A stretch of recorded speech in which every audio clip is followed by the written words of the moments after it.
Hello everyone. हमने अपनी last video में किया था क्लास 8 का चैप्टर 3 जो हम कर चुके हैं और आज हम करेंगे इस चैप्टर का सॉल्यूशन। तो जिस भी बच्चे ने अभी तक इस चैप्टर की दोनों वीडियो को नहीं देखी हैं तो वो सबसे पहले चैप्टर को देखिएगा, अच्छे से समझिएगा, ठीक है। तो आज हम शुरू करेंगे इसके क्वेश्चन आंसर। तो देखते हैं, हमारा फर्स्ट क्वेश्चन है, देखिए क्या दिया है, कीप द क्यूरियोसिटी लाइव। तो फर्स्ट क्वेश्चन है हमारा, group the diseases shown in the images as communicable और नॉन कम्युनिकेबल। कि आपको नीचे कुछ आपको ना डिजीज दी गई है, ठीक है, उनकी इमेजेस दी गई है, तो आपको उसको ग्रुप में, ठीक है, लेना है, मतलब उसको बताना है कि कौन सा कम्युनिकेबल और कौन सा नॉन कम्युनिकेबल है। तो देखो, कम्युनिकेबल डिजीजेस कौन से होते हैं, जो एक पर्सन से दूसरे पर्सन में इजिली ट्रांसमिट हो जाते हैं, है ना।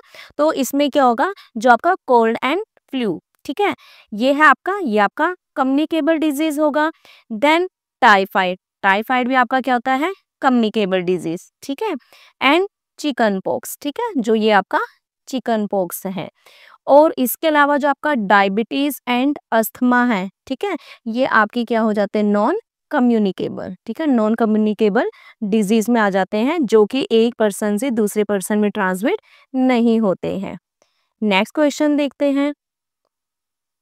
सेकंड क्वेश्चन है, diseases can be broadly grouped into communicable and non communicable disease. कि जो डिजीज हैं, रोग हैं, इन्हें हम क्या है, ग्रुप में, ठीक है, कम्युनिकेबल और नॉन कम्युनिकेबल डिजीज के ग्रुप में हम डिवाइड कर देते हैं इनको। From the options given below, आपको नीचे ऑप्शंस दिए गए हैं, identify the non communicable diseases. अब देखो यहाँ पे 4 ऑप्शन दिए गए हैं आपको, ठीक है, डिजीजेस के नाम बताए हैं, आपको बताना है कि इनमें से कौन सा नॉन कम्युनिकेबल डिजीजेस है। तो फर्स्ट है आपका टाइफाइड, अस्थमा, डायबिटीज, मीजल्स, ठीक है। तो इनमें से आपका कौन सा आंसर सही है, आपका क्या है, देखो, आप जो अस्थमा है और डायबिटीज है, ये दोनों के दोनों आपके क्या होते हैं, नॉन कम्युनिकेबल डिजीजेस होते हैं। तो ऑप्शन हो जाएगा आपका 2 एंड 3, ऑप्शन नंबर बी, ठीक है, ये आपका राइट ऑप्शन है। नेक्स्ट देखते हैं, क्वेश्चन नंबर 3 है, there is a flu outbreak in your school, ठीक है। तो देखो क्या कह रहा है वो, कि आपके स्कूल में फ्लू का प्रकोप है। सेवरल क्लासमेट्स आर अब्सेंट, कि कहीं कई जो आपके क्लासमेट हैं वो अब्सेंट हैं। While some are still coming to school, और जबकि कुछ स्कूल आ रहे हैं। कफिंग एंड स्नीजिंग, खांसते हुए और छींकते हुए। तो फर्स्ट क्वेश्चन पुट किया यहाँ से कि what immediate action should the school take to prevent further spread. तो स्कूल को आगे फैलाव रोकने के लिए तुरंत क्या कदम उठाने चाहिए, ठीक है। तो स्कूल क्या एक्शन लेगा, आपको वो बताना है। तो आंसर है हमारा immediate actions the school should take. कि जो स्कूल को इमीडिएट है ना, तुरंत एक्शन लेना चाहिए, वो क्या है, ask sick students to stay at home. कि जो बच्चे बीमार हैं उनको घर पर ठहरने के लिए कहना चाहिए। Ensure classrooms are well ventilated, आपको एंश्योर करना है, ठीक है, कि आपकी जो क्लास है अच्छे से वेंटिलेटेड हो, ठीक है, वेंटिलेटेड होनी चाहिए class. Promote hand washing and hygiene, hand wash, हाथ धोने, और जो हाइजीन, स्वच्छता को आपने प्रमोट करना है, बढ़ावा देना है। सैनिटाइज कॉमनली टच्ड सरफेस, और सामान्य रूप से छुई जाने वाले सरफेसेस को आपको क्या है, सैनिटाइज करना है, ठीक है। नेक्स्ट है हमारे पास, इफ योर क्लासमेट वो shares the bench with you. अगर जो आपके क्लासमेट हैं, ठीक है, वो आपके साथ क्या है, अपना बेंच शेयर कर रहे हैं, ठीक है। Start showing symptoms of the flu, और उनमें आपको सिम्टम्स दिखाई दे रहे हैं, क्या सिम्टम्स दिखाई दे रहे हैं, फ्लू के। How can you respond in a considerate way without being rude और हर्टफुल।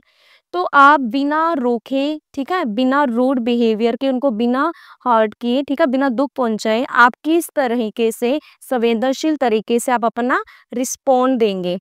तो आपको क्या करना है, politely suggest they visit the doctor और रेस्ट एट होम। सबसे पहले क्या कह रहा है वो, कि आपने उनको क्या है, पोलाइटली बड़े विनम्रता से बोलना, उनके साथ आपने रूडली नहीं बोलना, ठीक है। सजेस्ट करना आपने उन्हें कि वो डॉक्टर के पास विजिट करें और रेस्ट करें, कहाँ पर, अपने घर पर। Avoid sharing items without being rude, बिना रूड हुए आपने उनके साथ, ठीक है, आपने रूड नहीं होना है और आपने अपनी चीज़ों को उनके साथ शेयर करने से भी अवॉइड करना है, ठीक है। अपना जो भी मटेरियल आपका पर्सनल भी हो सकता है जो है ना, आपने वो शेयर नहीं करना। Show care and concern while maintaining distance, आपने उनकी केयर करनी है ना, और कंसर्न ध्यान रखना है, वाइल मेंटेनिंग डिस्टेंस, इस चीज़ का ध्यान रखना है कि आपके और उनके बीच में क्या है, डिस्टेंस मेंटेन रहे। नेक्स्ट क्वेश्चन क्या है, देखिए, how can you protect yourself, आप खुद को कैसे प्रोटेक्ट कर सकते हैं, and others from getting infected in this situation, ठीक है, and other from getting infected in this situation, और जो जिनको जो इन्फेक्ट हो गए इस सिचुएशन में, है ना, तो आप दूसरों को संक्रमित होने से कैसे बचा सकते हैं और खुद को कैसे बचा सकते हैं, आपने ये बताना है। तो इसके लिए देखो आपको क्या करना है, वियर अ मास्क, आपको मास्क पहनना है। वॉश हैंड्स फ्रिक्वेंटली, आपको अपने हैंड वॉश करने हैं। Avoid close contact with sick individuals, जो आपको लग रहा है कि पर्सन बीमार है, आपने क्या है, उसके क्लोज नहीं जाना है, ठीक है, अवॉइड करना है उनके क्लोज जाने से। Do not touch your face, अपने फेस को टच नहीं करना है। तो ये आपको प्रिकॉशंस रखनी है। फोर्थ क्वेश्चन है हमारा, your family is planning to travel to another city where malaria is prevalent, कि आपका परिवार एक ऐसे शहर की यात्रा की योजना बना रहा है जहां मलेरिया प्रचलित है।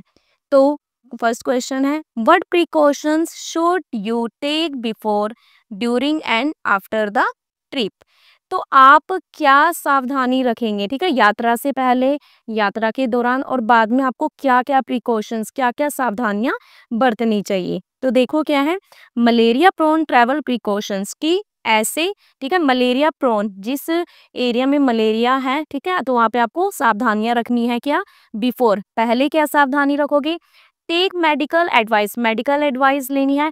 पैक मस्क्वीटो नेट्स, ठीक है, आपको मस्क्वीटो नेट्स होती है ना, जो मच्छरदानी होती है, ठीक है, एंड रिपेलेंट्स, यानी कि जो हम हाथ वगैरह पे लगा लेते हैं ना, जैसे कि मच्छर वगैरह ना काटे, ठीक है। वियर फुल स्लीव्ड क्लोथ्स, पूरी बाजू के कपड़े पहने। ड्यूरिंग, उस दौरान क्या करोगे जब आप उस एरिया में हैं, स्लीप अंडर नेट्स, जाली के अंदर सोए, यानी जो मच्छरदानी होती है, ठीक है। यूज रिपेलेंट्स, ठीक है, रिपेलेंट्स का यूज करना है, ठीक है, जो होता है ना कि हम हाथों में लगा देते हैं कि मच्छर वगैरह ना काटे। अवॉइड स्टैग्नेंट वाटर, और जो जहाँ पे ऐसी जगह जहाँ पे पानी खड़ा होता है ना, जैसे, तो आपने उस प्लेस को अवॉइड करना है, ठीक है, क्योंकि खड़े पानी में मच्छर बहुत ज्यादा होते हैं। आफ्टर, और बाद में क्या प्रिकॉशंस रखेंगे, मॉनिटर फॉर सिम्टम्स, आपने क्या है, मॉनिटर करना है किसी सिम्टम्स को, कैसे सिम्टम्स को, जैसे अगर आपको फीवर लगता है, ठीक है, seek medical help if needed, और तुरंत मेडिकल हेल्प लीजिए अगर आपको लगता है कि इसकी आपको जरूरत है। नेक्स्ट है आपके पास, how can you explain the importance of mosquito nets और रिपेलेंट्स टू योर सिबलिंग, कि आप अपने भाई बहनों को मच्छरदानी या रिपेलेंट्स, ठीक है, के इम्पोर्टेंस को कैसे समझा सकते हैं। तो इम्पोर्टेंस क्या है इसकी, मस्कीटो नेट्स, जो मच्छरदानी है, ठीक है, and repellents prevent bytes from malaria carrying mosquitoes, कि ये है जो मस्कीटो नेट्स, जो मच्छरदानी है, ठीक है, और जो आपके रिपेलेंट्स हैं, ये आपको मच्छरों की बाइट करने से प्रिवेंट करेगा, रोकता है, ठीक है, फ्रॉम मलेरिया कैरिंग मस्कीटोज, ठीक है, जिन मस्कीटो की वजह से क्या है, मलेरिया फैलता है, तो इससे आपको क्या है, प्रोटेक्शन देगा। नेक्स्ट है, what could happen if travellers ignore health advisories in such areas, यदि यात्री ऐसे एरिया में जो हेल्थ एडवाइजरीज को नजरअंदाज करें तो क्या हो सकता है, ठीक है, अगर वो इग्नोर करें तो क्या क्या होगा, देखो, ट्रैवलर्स में फॉल सीरियसली इल, जो ट्रैवलर्स है, यात्री हैं, वो बहुत ही सीरियसली बीमार हो सकते हैं। Disease can spread to others, बीमारी है वो फैल सकती है दूसरों में भी। मेडिकल ट्रीटमेंट में बिकम कॉस्टली और अनअवेलेबल, ठीक है। और जो मेडिकल ट्रीटमेंट है वो बहुत ज़्यादा कॉस्टली हो सकती है, ठीक है, क्योंकि अगर आप टाइम पे इलाज नहीं करवा रहे तो बाद में तो कई बार होता है ना कि प्रॉब्लम बहुत ज़्यादा बढ़ जाती है, ठीक है, और आपको कॉस्टली भी पड़ेगी और क्या पता ऐसा भी हो सकता है कि उसका इलाज है ना थोड़ा आगे आपके लिए अनअवेलेबल हो, ठीक है। नेक्स्ट है your uncle has started smoking just to fit in with his friends, कि जो आपके अंकल हैं उन्होंने केवल अपने दोस्तों के साथ घुलने मिलने के लिए क्या है स्मोकिंग शुरू कर दी। Even though it is well known that smoking can seriously harm health and even cause death, जबकि ये अच्छी तरीके से वो जानते हैं कि स्मोकिंग करने से उनकी हेल्थ को नुकसान पहुंच सकता है ना, सीरियसली हार्म हो सकता है और इवन दैट डेथ भी हो सकती है। तो देखो क्या क्वेश्चन पूछा है, what would you say to him to make him stop without being rude, तो आप उनसे बिना रूड हुए इसे छोड़ने के लिए क्या कहेंगे। आई केयर अबाउट यू, कि मैं आपकी केयर करती हूँ, ठीक है, एंड योर हेल्थ, और आपकी हेल्थ की। Smoking can really harm, smoking real में वास्तव में हार्म नुकसान पहुंचा सकती है आपके लंग्स और हार्ट को, ठीक है। It's not worth the risk, और ऐसा रिस्क लेना कि आपके लिए सही नहीं है ना, ये जानते हुए भी कि अगर हमें नुकसान पहुंचा रहा है तो क्यों हम उस चीज को करें। नेक्स्ट है what would you do if your friend offers you a cigarette at a party, कि अगर आपके फ्रेंड्स आपको पार्टी में सिगरेट ऑफर करें तो आप क्या करेंगे। पोलाइटली रिफ्यूज एंड से, विनम्रता पूर्वक आपने उनको क्या मना कर देना है और कहना है नो थैंक्स, नहीं धन्यवाद। आई डोंट स्मोक, मैं स्मोक नहीं करता। आई प्रेफर स्टेइंग हेल्दी, मैं हेल्दी रहना प्रेफर करता हूँ, ठीक है, आपने उनको मना कर देना है। How can schools help prevent students from, ठीक है, अब ये कह रहा है कि स्कूल कैसे मदद करता है स्टूडेंट्स को कहाँ से, indulging in such harmful habits, कि स्कूल ऐसे जो हार्मफुल हैबिट्स हैं इन हैबिट्स में बच्चों को शामिल होने से रोकने में कैसे मदद कर सकता है, आपको ये बताना है। तो सबसे पहले क्या है अवेयरनेस कैंपेन, कि आपको क्या है जागृत करने वाले कैंपेन होने चाहिए, है ना, चलाए जाने चाहिए जिसमें बच्चों को अवेयर कर सके, ठीक है, इन हार्मफुल हैबिट्स के बारे में। गेस्ट सीजन्स बाय डॉक्टर, अब जैसे आपने देखा होगा कि गेस्ट जैसे हम स्कूलों में बुला लेते हैं ना गेस्ट को, डॉक्टर्स वगैरह को, है ना, कि जो हमें इन चीज़ों के बारे में क्या है बताते हैं, है ना, अवेयर करते हैं। Display posters on harmful effect of tobacco, तंबाकू वगैरह के हार्मफुल इफेक्ट जो भी होते हैं ना उसको हम पोस्टर्स के थ्रू क्या है, ठीक है, पोस्टर के थ्रू आप उसको डिस्प्ले कर सकते हैं। इनकरेज पेयर स्पोर्ट्स ग्रुप, और आपको इनकरेज करना है प्रोत्साहित करना है बच्चों के ग्रुप को। नेक्स्ट है Sania claims to her friend Vinita, Sania अपनी दोस्त विनीता से कहती है कि antibiotics can cure any infection, कि एंटीबायोटिक किसी भी इन्फेक्शन को ठीक कर सकती है। So we don't need to worry about diseases, इसीलिए हमें बीमारियों की चिंता करने की जरूरत नहीं है। व्हाट क्वेश्चन, क्या question can Vinita ask her to help, कि क्या क्वेश्चन है प्रश्न है, ठीक है, विनीता कौन सा प्रश्न पूछ सकती है, ठीक है, ask her to help Sania understand that her statement is incorrect, तो ये क्या कह रहे हैं कि विनीता कौन सा प्रश्न पूछ सकती है ताकि वो सानिया को ये समझा सके कि उसने जो बात कही है वो रॉन्ग है, इनकरेक्ट है, गलत है। तो क्वेश्चन फॉर सानिया, क्या क्वेश्चन हो सकता है सानिया के लिए, do antibiotics work against viruses like colds, तो ये क्या क्वेश्चन पुट कर सकती है कि क्या जो एंटीबायोटिक्स है वो वायरस वायरस के अगेंस्ट, ठीक है, वर्क कर सकती है जैसे कोल्ड में। व्हाट हैपन्स, क्या होगा if we overuse antibiotics, क्या होगा अगर हम बहुत ही ज्यादा बायोटिक्स को यूज करें, तो ये क्वेश्चंस क्या है पुट कर सकती है।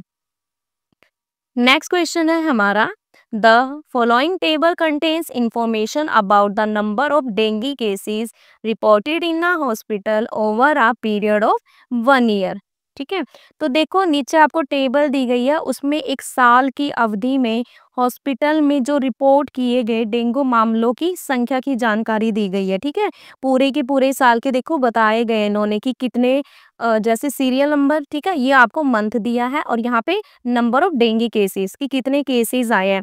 तो इसके ज़रिए आपको क्या है, एक बार ग्राफ बनाना है of the number of cases on the Y axis, ठीक है। इसका मतलब क्या, देखो वाई एक्सिस आपको पता है ग्राफ में हमारे पास क्या होता है, ये वाली टर्म होती है जो है ना, ये एक्स एक्सिस होती है और ऐसे होती है जो वर्टिकली वो अपनी वाई एक्सिस होती है।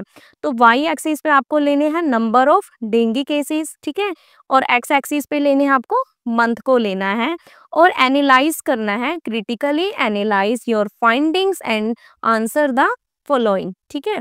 और आपको फिर क्या करना है, आपको अपनी खोजो जो भी आपने एनालाइज किया है, ठीक है, और उसके बाद आपको क्या है, नीचे क्वेश्चन पुट किए गए इनके आपको आंसर देने हैं।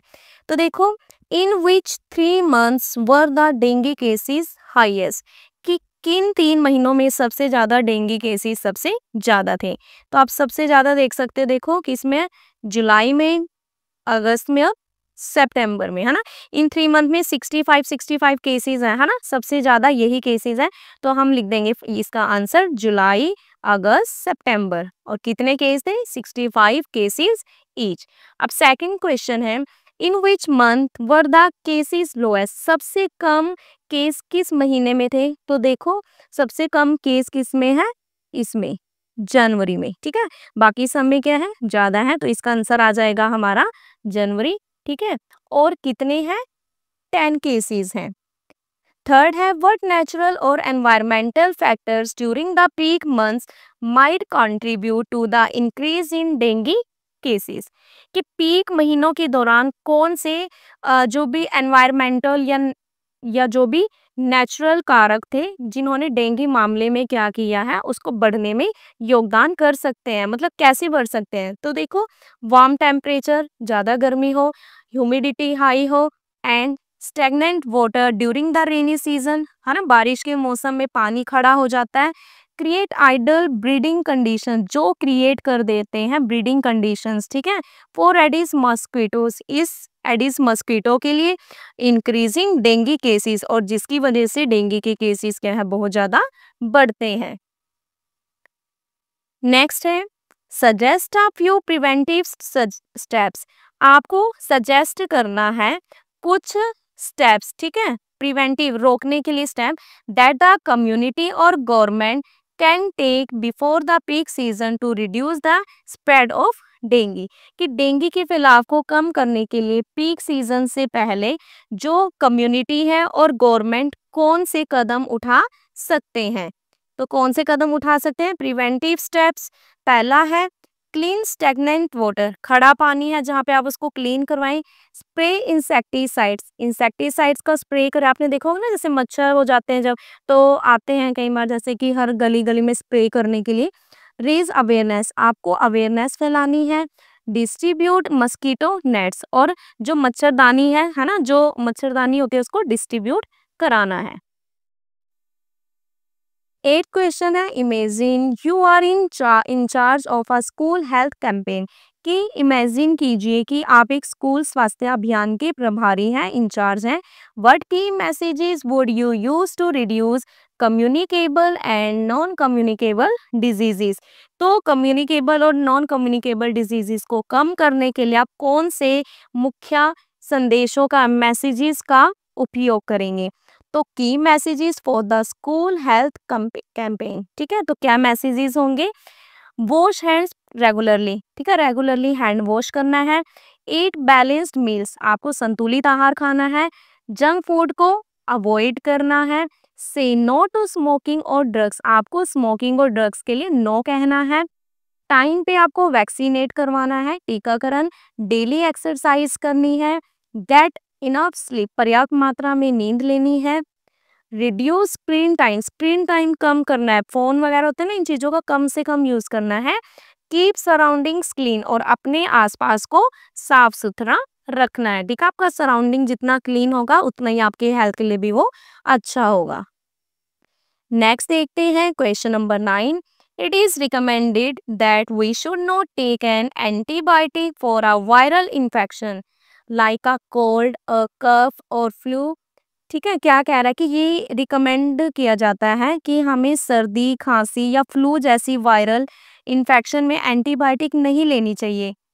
Can you provide the possible reason for this recommendation? क्या आप इस रिकमेंडेशन का कोई पॉसिबल रीजन बता सकते हैं? तो देखिए, antibiotics kill bacteria, antibiotics bacteria को मार देते हैं, नॉट वायरसेस, वायरस को नहीं. सो दे डोंट क्योर कोल्ड, इसीलिए तो ये कोल्ड हो गया, जुकाम, खांसी और फ्लू. एंड अननेसेसरी यूज, ठीक है, इनको क्या है कि ये क्योर नहीं करते हैं. एंड अननेसेसरी यूज, अगर आप बहुत हद से ज़्यादा यूज करते हैं, can lead to antibiotic resistance, तो ये क्या लेड कर सकते हैं? एंटीबायोटिक रेजिस्टेंस को लेड कर सकते हैं.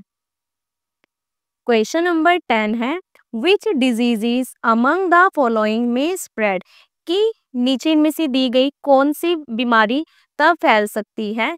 If drinking water gets contaminated, अगर पीने वाला पानी प्रदूषित हो, किसकी वजह से? By the excreta from an infected person, ठीक है, किसके थ्रू हो? अगर जो इन्फेक्टेड पर्सन की एक्सक्रेटा, एक्सक्रेटा मतलब जो उनका जो वेस्ट, जो उनका मटेरियल वगैरह है ना, वेस्ट मटेरियल होता है, मल वगैरह होता है, ठीक है, तो उससे आपने बताना है.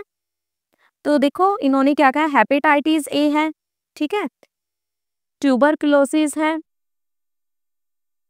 पोलियोमाइलाइटिस है, ठीक है, कोलेरा है, चिकन पॉक्स है. तो आपको इन डिजीजेस का बताना है कि कौन सी डिजीज क्या है, कंटामिनेट हो सकती है इसकी वजह से, ठीक है. तो कौन कौन सी है diseases from contaminated water with infected excreta? कौन सी? वो हेपेटाइटिस ए होगा, ठीक है, कोलरा होगा आपका, ठीक है, और पोलियोमाइलिटिस, ठीक है. तो ये डिजीज है जो कि कंटामिनेटेड वाटर की वजह से हो सकता है. नेक्स्ट है question number 11, when our body encounters a pathogens for the first time, the immune response is generally low, कि जब हमारा शरीर पहली बार किसी पैथोजन का सामना करता है तो इम्यून रिस्पॉन्स कम होती है. But on exposure to the same pathogen again, the immune response by the body is much more compared to the first exposure. लेकिन उसी पैथोजन के दोबारा कांटेक्ट में आने पर बॉडी की जो इम्यून रिस्पॉन्स होती है वो पहली बार के कंपैरिजन में ज़्यादा होता है. वाई इज इट सो, ऐसा क्यों होता है? तुम्हारा आंसर है because after the first exposure, क्योंकि पहली बार में जो बॉडी होती है डेवलप्स मेमोरी सेल्स, वो मेमोरी सेल्स को डेवलप करती है दैट रिकॉग्नाइज द पैथोजन, जो पैथोजन को रिकॉग्नाइज करती है जल्दी से, ठीक है, पहचान करती है. Producing a faster and stronger, जो प्रोड्यूस करता है बहुत ही फास्ट और strong immune response during the second exposure, ठीक है. तो देखो फर्स्ट टाइम में तो उसने क्या बोला कि बॉडी है जो डेवलप कर रही है मेमोरी सेल, ठीक है, जो बहुत जल्दी रिकॉग्नाइज करती है पैथोजन को और वो प्रोड्यूस करता है बहुत ही फास्ट और स्ट्रॉन्ग इम्यून रिस्पॉन्स. कब? During the second exposure, second time में, ठीक है. तो ये थे हमारे 11 क्वेश्चन इस चैप्टर के. आई होप आपको सभी क्वेश्चन समझ आ गए हो. बिल्कुल इजी थे, ना कोई ज़्यादा लेंथी क्वेश्चन थे, थोड़ा केस स्टडी है ना, केस बेस्ड स्टडी टाइप में थे. तो case based study type questions तो आप तभी कर सकते हैं ना जब आपको चैप्टर के कंसेप्ट क्लियर हो. तो सभी बच्चों ने चैप्टर को अच्छे से देखना है, ठीक है, उसको अच्छे से पढ़ना है तो आपको चैप्टर समझ आ जाएगा, ठीक है. इजी है चैप्टर, ज़्यादा टफ नहीं है. तो मिलते हैं हम अपनी नेक्स्ट वीडियो में.